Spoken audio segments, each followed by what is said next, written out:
Olá pessoal, bem-vindos de volta. Nessa aula aqui a gente vai tratar sobre modelo digital de terreno, ou como pode ser chamado também, o MDT. E lá dentro desse conteúdo aqui, lá no nosso livro, a gente tem o conceito de topologia, que é o estudo das formas da superfície terrestre. Então, quando a gente começa a estudar as formas da superfície terrestre em 3 dimensões, né, as formas do relevo, a gente começa a tratar com modelos digitais de elevação ou modelos digitais de terreno, que é o que a gente vai ver aqui agora. Então, para iniciar pelo conceito, o MDT visa representar a superfície do terreno levantado de forma a obter um conjunto de informações necessárias aos cálculos de áreas superficiais, a geração das curvas de nível, cálculo de mapa de declividade ou geração de perfil, áreas de inundação, visualização tridimensional, ou seja, o MDT é o ponto base para todos os trabalhos planialtimétricos e volumétricos que a gente possa vir a fazer. Então, sempre que a gente precisar de qualquer um desses serviços aqui, antes de fazer isso, a gente precisa gerar um MDT, que é um modelo digital do terreno. E o objetivo dessa aula aqui é a gente entender como gerar um MDT para que a gente consiga posteriormente trabalhar com esses resultados aqui. Então, o início do MDT é, logicamente, a aquisição dos dados, né? Como que é feito o levantamento desses dados para a gente conseguir gerar um MDT posteriormente. Então, como regra geral, a gente tem que um levantamento para geração do MDT seria um levantamento planialtimétrico, ou seja, eu tenho que levantar tanto as coordenadas planimétricas, como também as coordenadas altimétricas daquele ponto. Então, o equipamento que geralmente se usa para fazer esse tipo de levantamento é a estação total, né? A gente pode usar também GNSS ou outros equipamentos, mas o método principal que a gente vai estar tratando aqui nesse módulo é a estação total. Então, quando a gente faz um levantamento com a estação total para a finalidade de um levantamento planialtimétrico, para a finalidade da geração de um MDT, a gente tem que ter certeza que a gente está levantando corretamente as 3 coordenadas, né, que são as coordenadas x, y e z. Então, agora que vocês sabem qual equipamento que vocês podem utilizar e quais dados você tem que obter, a gente precisa ver a forma de fazer esse levantamento. Então, a gente tem basicamente aqui 2 formas principais de fazer esse levantamento, que seria por espaçamento regular ou irregular. Então, se a gente for imaginar um terreno, né, a gente tem esse local lá em campo. Se a gente for imaginar um levantamento por espaçamento regular, seria algo parecido com isso, né? Digamos que você vai fazendo o levantamento, você levanta aqui um ponto, dá 5 passos, ou mede 5 metros, outro ponto, mais 5 passos, outro ponto, mais 5 passos, outro ponto, 5 passos para o lado, mede outro. E você tem essa sistematização do levantamento de 5 em 5 metros aqui nesse exemplo. Então, esse aqui seria um levantamento por espaçamento regular.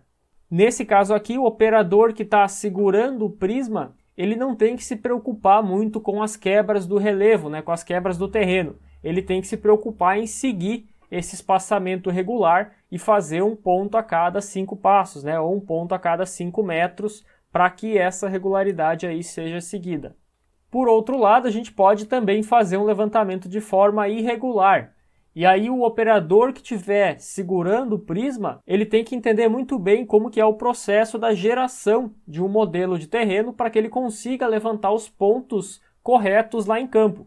Então o levantamento irregular seria algo parecido com isso, né? Onde o levantamento é feito nos pontos de quebra do terreno, nos pontos de interesse.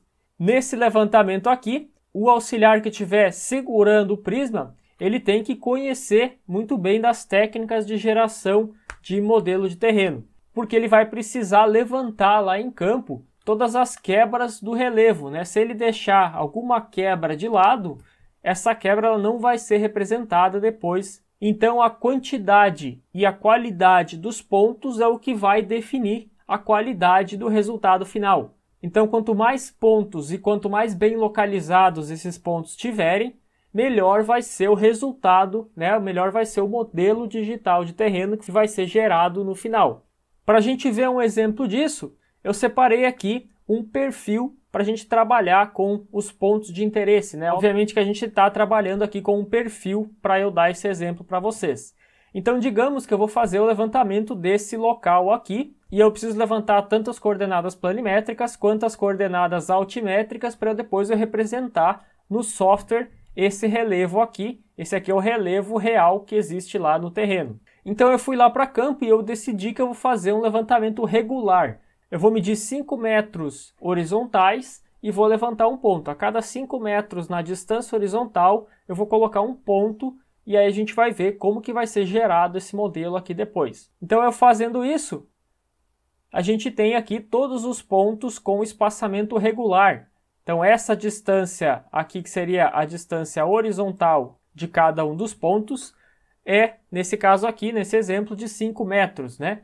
Então aí eu vou voltar para o escritório com esses pontos aqui levantados, e aí o que eu vou fazer lá no software é conectar basicamente esses pontos aqui. Então imagine se eu vou conectar esses pontos aqui, o modelo de terreno que eu vou gerar lá no escritório vai ser essa linha vermelha que eu acabei de desenhar aqui. Então a gente pode ver que existem várias falhas. Essa vala aqui não foi representada muito bem, né? Nem essa elevação aqui. Então esse local aqui todo foi desconsiderado, né? Porque não tem nenhum ponto, teria que ter um ponto nessa localização aqui, né? Então essa vala aqui também não foi bem representada. Então a gente tem aqui vários pontos de falha, né? Vários pontos onde esse espaçamento regular falhou, porque os pontos que foram levantados não foram levantados pensando em representar o relevo corretamente depois em software. Eles foram levantados pensando em manter somente a regularidade da distância horizontal aqui entre cada um dos pontos.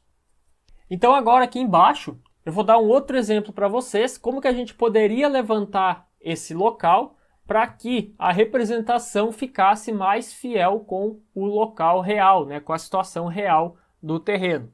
Então se lá em campo eu levantasse esses pontos aqui, então notem aqui que em áreas onde eu tenho mudanças de elevação mais bruscas, eu levantei mais pontos, né, mais pontos para detalhar melhor esses locais. Né? Aqui eu tenho outra depressão mais brusca, né, mais elevada, eu coloquei mais pontos. E locais onde eu vejo que a gente tem uma área mais plana, onde eu não preciso levantar tantos pontos, eu consegui deixar uns pontos de fora para representar essa parte mais plana aqui, sem problema nenhum. Então nessa parte plana, tanto aqui no final quanto aqui na metade desse perfil, eu pude deixar umas áreas aqui sem pontos, porque eu sei que nesses locais aqui a interpolação vai dar conta de representar o terreno. Então agora se a gente for fazer a ligação desses pontos levantados aí, a gente teria uma área muito mais parecida com a área real do que comparado com essa área que a gente gerou aqui em cima. Então a gente fez aqui embaixo um levantamento irregular, né, com base no conhecimento da pessoa que estava fazendo o levantamento, ela conseguiu determinar quais eram os pontos necessários para a gente conseguir representar o relevo depois em escritório. Então o terreno que foi levantado é exatamente o mesmo.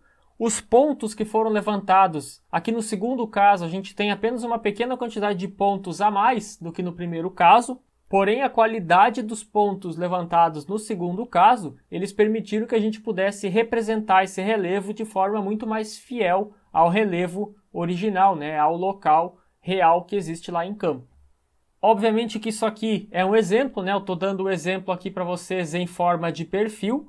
Quando a gente vai fazer o levantamento em campo, a gente não vai levantar perfis, né? A gente vai levantar áreas superficiais, né? Então a gente tem que ter esse mesmo pensamento aqui, só que ele tem que ser em 3 dimensões. Então a gente tem que imaginar que o software está gerando triângulos, né? Ele está fazendo várias triangulações e a gente tem que levantar os vértices desse triângulo para que ele consiga representar esse relevo com os triângulos corretamente. Uma outra ferramenta muito importante que vai ajudar no levantamento, né, na correta representação do relevo, são as linhas de quebra, né, ou break lines, ou também pode ser chamada de linhas de ruptura. Então essas linhas que são linha de quebra, ruptura ou break lines, elas definem descontinuidades na superfície para os 2 diferentes lados de uma linha da triangulação, como linhas de fundo de vale ou de crista de morros. Então são linhas que eu vou definir que a triangulação não pode ultrapassar aquela linha. No nosso livro a gente tem um exemplo da geração dessas linhas de quebra, né, que seria esse exemplo aqui. Então a gente consegue visualizar aqui o relevo em 3 dimensões, né? A gente tem um pasto aqui na parte de cima, a gente tem uma encosta aqui, tem a estrada, outra encosta menor aqui embaixo e outro pasto aqui, né? Algumas árvores e tal. Então a gente fez o levantamento desse terreno aqui. E o levantamento desse terreno resultou, né, nesses pontos aí, né? Então voltei para o escritório com esses pontos aqui levantados. Todos esses pontos aí em azul, eu tenho eles levantados, tanto a planimetria quanto a altimetria de cada um deles. Quando eu chegar no escritório e mandar o software processar esses pontos aí, o que ele vai fazer é isso aqui. Então ele vai gerar aqui vários triângulos conectando esses pontos. Então a gente tem aqui um triângulo, outro triângulo, outro triângulo. Então são vários desses triângulos aqui representando, né, conectando esses pontos aqui, que a ligação desses triângulos, cada triângulo desse aqui vai gerar uma superfície e a soma de todas essas superfícies vai gerar um modelo de terreno. A grande questão aqui é que ele está conectando os pontos de um lado da estrada até o outro lado da estrada. Então ele está fazendo essa conexão aqui, os triângulos ligando de um ponto ao outro da estrada.